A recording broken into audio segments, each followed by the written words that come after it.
Hey guys, I am the Comics Kid 2099, and I am here to talk a little bit about a graphic novel that I have. The complete Age of Apocalypse epic Prelude.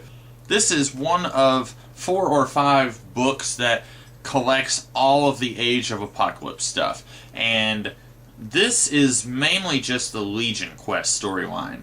If you are not familiar with what's going on, Legion Quest, the idea is you've got Charles Xavier and Magneto.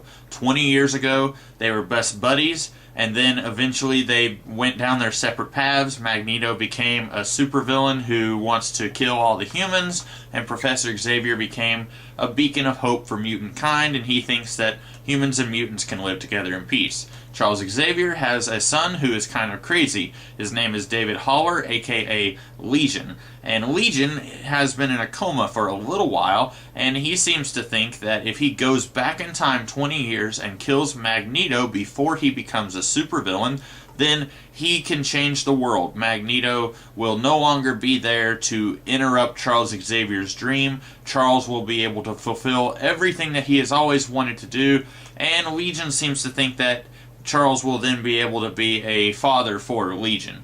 Basically, the first thing I have to say is this book is kind of slow, and in a lot of ways it could have been done in about half the time that it took. This book starts with a couple of X-Men issues that just show Legion waking up in a coma, and that's about it. One issue, I think 95% of it has nothing to do with Legion time traveling to the past. It's just Legion finding out, okay, this is what I need to do. And then you have 2 issues of X Factor where Mystique is trying to kill Legion because Legion once killed her girlfriend slash friend Irene Adler, and Legion is basically there to say, Mystique, don't worry, she loves you, and she has sent me to go and do this thing. And those 2 issues could have easily been done in one issue, and then you get another issue that once again has nothing really to do with Legion. It's just like one page where Legion is talking to Charles Xavier mentally, and the rest of it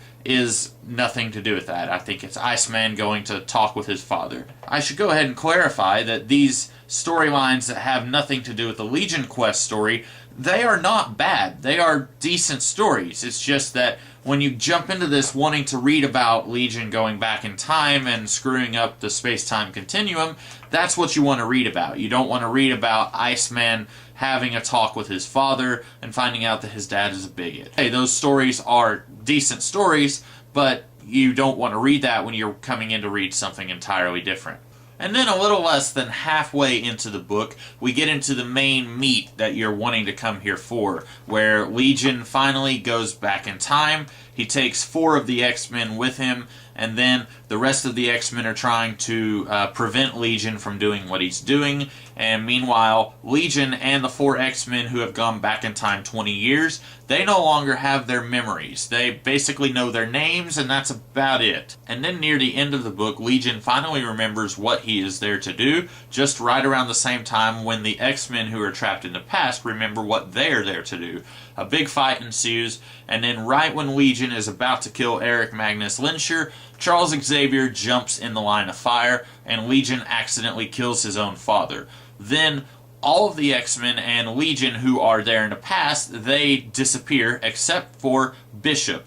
Bishop, you probably know, is an X-Men who comes from 80 years in our future, and since he's already a time-displaced X-Men, he seemingly doesn't disappear. His life isn't really changed like the other 3 whenever Charles Xavier ceases to be. And so, at this point, at the end of the book, all we know is that Charles Xavier dies 20 years in the past, and Magneto is sitting there carrying his body, and he's crying his eyes out. All I can say is, it's a pretty decent-sized book. If you're going to buy this at cover price, it's going to cost you about $30. I would say this is almost not necessary. You really don't need this book.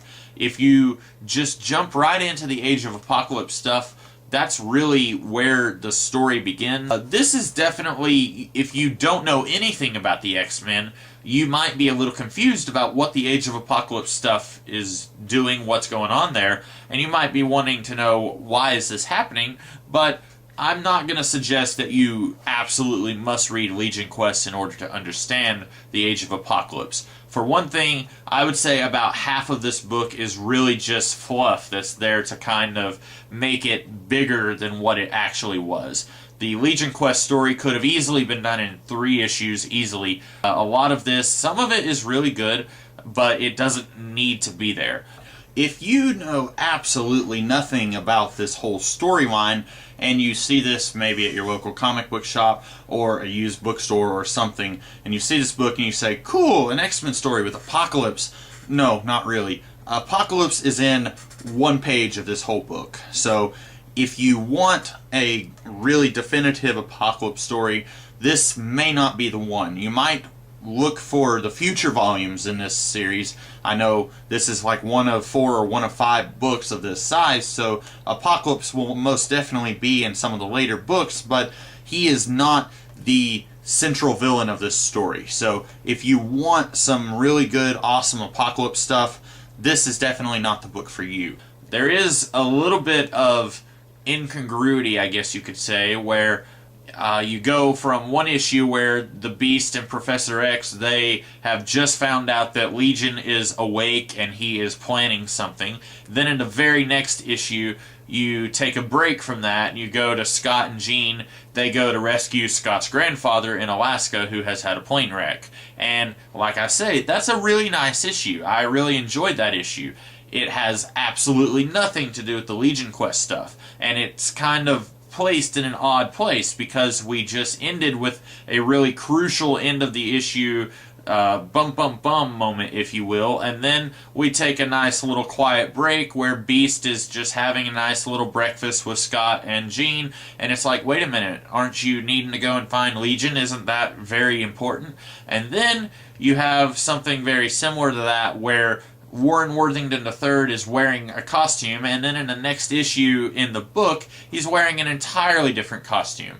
Stuff like that, that seems to me it always happens in these big crossovers. When you involve 3 or 4 titles in one big story, and it's a crossover, sometimes it seems like the artists and writers don't really get the memo, and so a character will be dressed one way in 1 issue, and then the next issue it's completely different. And when you're trying to read it as a single story, that doesn't really work for you. Your mind is kind of taken out of the story whenever you see that. Overall, I would say that the Legion Quest story is very fun. I would say if you've seen movies like The Terminator or Back to the Future, basically, you have seen this story before, where somebody is trying to change the past and then the hero has to stop him or her, or in the case of Back to the Future, where the main character is accidentally in the past and he doesn't want to change the future and then he succeeds. The only difference is here, well, the time is altered. The past is very much fundamentally changed, and then if you have the rest of the Age of Apocalypse stuff in one way or another, you get to see how that happens. Overall, I would say this is a decent book. It's definitely got a lot of just empty space in it that could have been trimmed down quite a bit, but I enjoyed this, and I look forward to reading the rest of the Age of Apocalypse. I hope that you guys enjoyed this video, and I hope I can get a review of the next Age of Apocalypse book out somewhat soonish, maybe next week. I hope that if you did like this video, you will like, comment, share, and subscribe, and I will see you guys tomorrow with another kind of video. Have a good day.